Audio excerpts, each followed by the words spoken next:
आप बताइए 20 दिन जो है पेन ड्राइव जो है आपका पुलिस के पास रहता है, हमें तो पता ही नहीं है पेन ड्राइव भी है। डेड बॉडी उधर प्रदर्शन करते रहे और उनके जो है नुमाइंदे श्री जगत सिंह नेगी जी और 3 मंत्री और थे, वो आते रहे, हमें आश्वासन देते रहे हाँ जी सब कुछ होगा, और वो आज आपके सामने सब कुछ क्या हुआ। ये पुलिस जो है बिल्कुल के ऊपर जो है दबाव है, दबाव सरकार का दबाव है नेचुरली, नहीं तो पुलिस को क्या दिक्कत है, इन्वेस्टिगेशन करनी चाहिए थी। जो मैंने बताया आपको कि वो टैक्सी ड्राइवर ने जो 3 आदमी जो विमल नेगी ने बुला के मुझे यहाँ मिलने आने हैं, वो जो है बस से जो फुटेज में देखी, वो 3 आदमी नीचे उतरते हैं,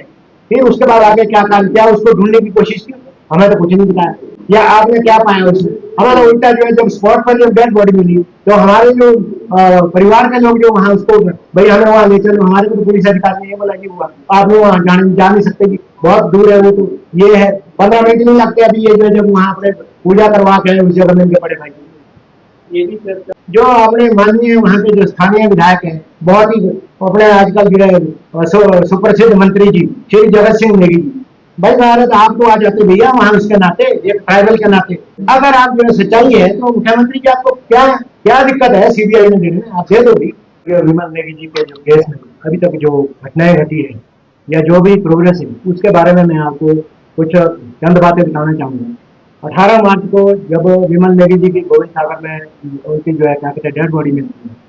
उसके बाद जो है 19 मार्च को जब हमने यहाँ पर जो है एचपीसीसीएल कॉर्पोरेशन में जब धरना दिया था, तो सरकार ने हमें आश्वासन दिया था कि इसकी जो है निष्पक्ष जांच होगी। सरकार ने उस टाइम एक जो है उच्च स्तरीय जांच बिठाई थी, जिसकी उनके अपना ओंकार चंद शर्मा आईएएस जो एसीएस उनके अध्यक्षता में, तो इन्होंने बोला था कि 15 दिन में आपको जो है इसकी जो है रिपोर्ट सौंपी जाएगी और आपको जो है निष्पक्ष जांच होगी। तो वो रिपोर्ट जो है 8 अप्रैल को जो है उन्होंने जो है कमेटी ने जो है मुख्यमंत्री जी को सौंपी। उसके बाद अभी तक जो है हमने आरटीआई भी लगाई, वो रिपोर्ट जो है सार्वजनिक नहीं हुई। तो अब जो है हमारा जो है इनसे ये इसमें जो है जो रिपोर्ट में कुछ वित्तीय अनियमितताएं पाई गई और विमल नेगी जी को जो प्रताड़ित किया जाता, ये सब बातें जो है मीडिया के थ्रू या अखबारों के थ्रू जो सामने आई है, उसके चलते ये जो रिपोर्ट अभी सार्वजनिक नहीं कर, जबकि हमने इसमें आरटीआई भी लगाई है। अब हम जो है कोर्ट में जाएंगे, भाई ऐसी क्या चीज है जो इसमें आप जो है इसको दिखा नहीं रहे, आप जो है हमारे को जो है पब्लिक को और हमारे को तो परिवार को तो एक कॉपी इसकी मिलनी चाहिए थी। तो इसलिए हम जो है मुख्यमंत्री महोदय से जो है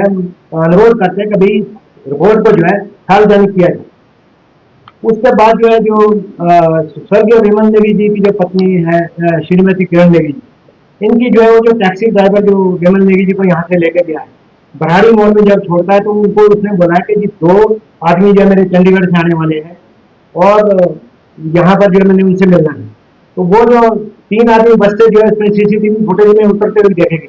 तो पुलिस ने ना तो उनके बारे में कोई जांच की भाई और ये कौन थे या आगे क्या कार्रवाई है, तो पुलिस का भी वजह जो वो खुले हुए सरकार के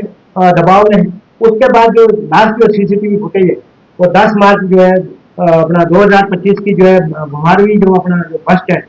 वहां पर जो मिली है, उसके बाद जो है वो लापता हो जाता है। अब 18 तारीख को जब उनकी डेड बॉडी मिलती है, उसके बाद जो पोस्टमार्टम रिपोर्ट आती है कि जी इनकी हत्या इनकी जो डेथ हुई है वो 5 दिन पहले हुई है।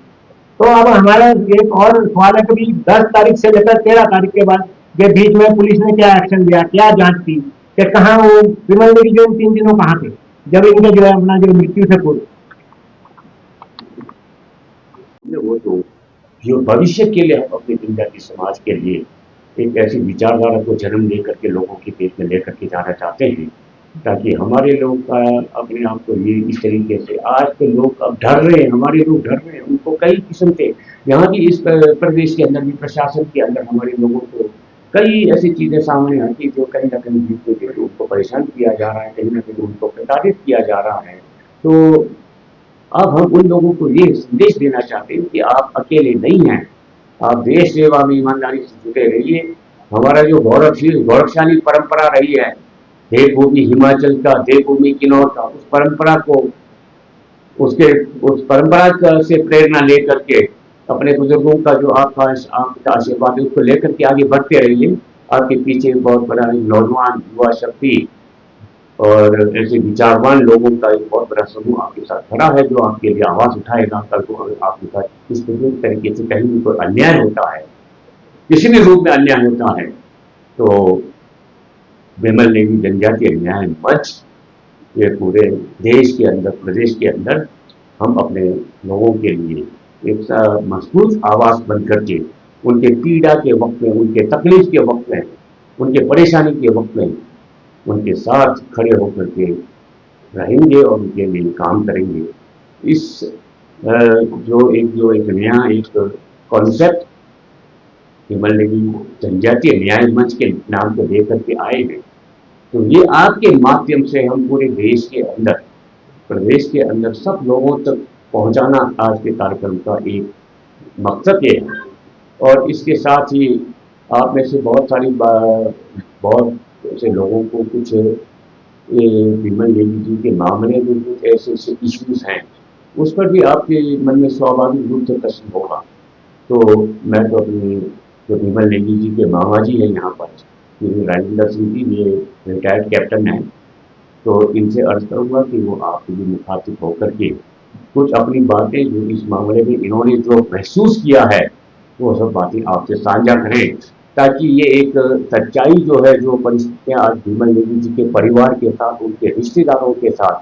या इस देश के, इस प्रदेश के अंदर, किन्नौर के अंदर दूसरे जो पीड़ित और बड़े इस शोक में, जो दुख में जो लोग हैं, उन लोगों के साथ जो बातें हुई है वो आपके माध्यम से लोगों के बीच में आए, सामने आए। खड़ी हो जाती है, उनको परेशान किया जाता है, प्रताड़ित किया जाता है। तो इसलिए एक ऐसा संगठन बीच में हो जो उनके संघर्ष, ऐसे परिस्थितियों में उनके साथ खड़े रहे, उनके पीछे, उनके सुरक्षा के लिए, उनके कल्याण के लिए, उनके हिफाजत के लिए कार्य करें। वो ऐसा महसूस ना करें कि हम जिस निष्ठा के साथ सेवा कर रहे हैं, हमें तो कोई पूछने वाला नहीं, हमारे पीछे कोई आवाज़ उठाने वाला नहीं है। जब आपका पूरा सरकारी तंत्र ही व्यवस्था इस ढंग से हो, सामने हो, कि जिसमें निष्पक्ष न्याय की गुंजाइश भी खत्म हो जाए, सच्चे आदमी की आवाज़ को किसी न किसी रूप में दबाया जाए, और यहाँ तक कि एक सुनियोजित तरीके से ऐसे आदमी को रास्ते से हटाने के लिए हत्या तक की जाए, तो ऐसे देश और ऐसी व्यवस्था में, ऐसे लोकतंत्र में हम कितना विश्वास कर सकते हैं, जहाँ लोग मर रहा है और तंत्र तमाशा देख रहा है। तो ऐसे इस तरीके से जो आज जो लोकतंत्र की परिभाषा ही आज बदलने की कोशिश हो रही है, या जो एक बड़ा घृणित चेहरा उसमें सामने आ रहा है, कि जिसमें एक सच्चा और ईमानदार आदमी परेशान हो जाता, प्रताड़ित हो जाता है।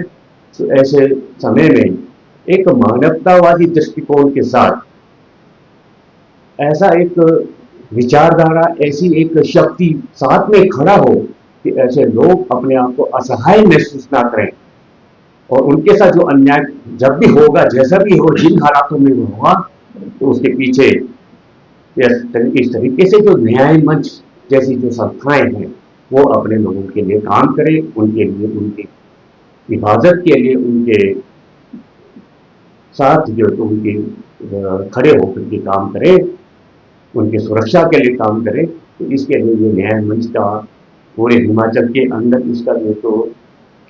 सारा स्टेट लेवल का हमारा ये ऑर्गेनाइजेशन होगा, और पूरे देश में जहाँ भी हमारे हिमाचल प्रदेश के जनजातीय समाज के लोग काम कर रहे हैं, उन तक हमारा ये मैसेज जाएगा, उन तक हमारी बातें आपके माध्यम से जाएगी, तो उनको ये महसूस होगा कि हमारे पीछे समाज में तो आज हमारे पीछे खड़ा है। हम अपने देश सेवा में पूरे समर्पण के साथ, ईमानदारी के साथ हम अपने देश सेवा में काम करेंगे, डटे रहेंगे।